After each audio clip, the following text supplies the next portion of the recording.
Ողջույն սիրելի փոքրիկ, իմաստուն մոգերը։ Երբ Հիսուսը ծնվեց Բեթլեհեմում, արևելքից իմաստուն մոգեր հասան Երուսաղեմ։ Նրանք գնացին Հերովդես թագավորի պալատ եւ հարցրին. որտեղ է նորածին արքան։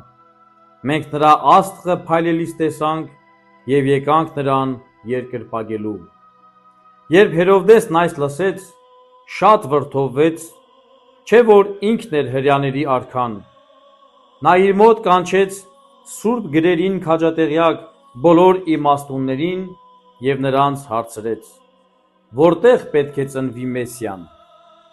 որ քաղաքում է ծնվելու թագավորը, որ խոստացել է Աստված։ Իմաստունները նրան պատասխանեցին. մարգարեներն ասում են, որ Մեսիան Բեթլեհեմում է ծնվելու։ Հերովդեսը գաղտնի իր մոտ կանչեց մոգերին, նա ցանկանում էր իմանալ, թե աստղն առաջին անգամ որտեղ է հայտնվել։ Այնուհետև մոգերին ուղարկեց Բեթլեհեմ եւ հրամայեց նրանց. երբ գտնեք մանկանը,